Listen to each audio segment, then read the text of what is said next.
Magacaygu waa Cabdikaafi Cusmaan Nuur, waxaan ahay junior architect iyo artiste.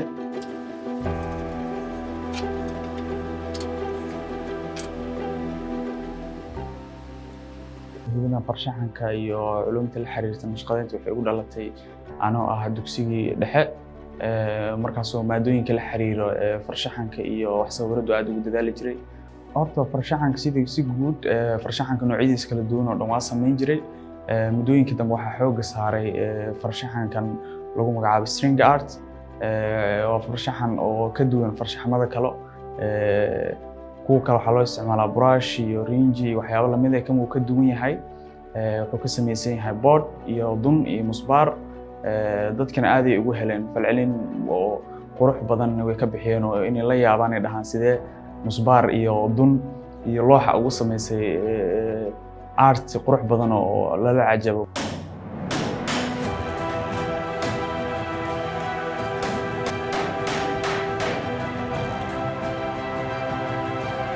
Caqabadaha ugu weyn hadda inta badan lagala kulmo artkan waxay yahay bulshadanaga oo aan fahamsanayn farshaxanka iyo muhiimadiisa, iyo dalkiyo qalabkii qaar loo isticmaalayo artka laga helaynin, iyo ardayda dadka jecel inay bartaan farshaxanka ayna helaynin iskuulle si akademiga u bara farshaxankii.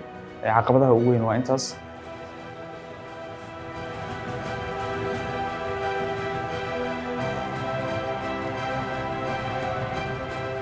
Waxyaabaha igu sii dhiirigeliyay waxay tahay inaad joogtay artkan, waxay tahay bulshadii oo iga gadato oo daneyso.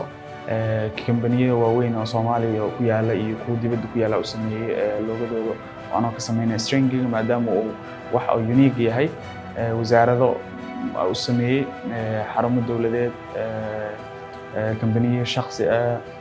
Marka aad maxaa la dhahay igu dhiirigeliyaan inaan maxaa la dhahay sii joogteeyo.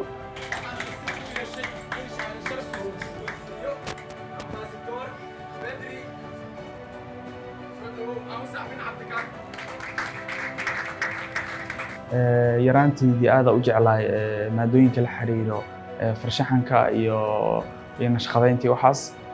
Waxaan xasuustaa inaa markii la gaaro maadooyinka la xiriiro farshaxanka sawiradii waxaas inay ardayda dhan safii soo geli jireen oo u sameyn jiray. Waxaan rajeynayaa mustaqbalka dhow inaan horumar weyn ka gaaro culuumta la xiriirto naqshadeynta guryaha iyo farshaxanka, dalkana ka qayb qaadan doono horumarkiisa. Fariinta dhalinyarada u diray waxay tahay inay ku dadaalaan xirfaddu, maxaa yeelay adigoo aqoontaada maadiga baran kara iyo diiniga xirfadna baran kartaa. Xirfaddu waa hanti, xirfadda ha lagu dadaalo.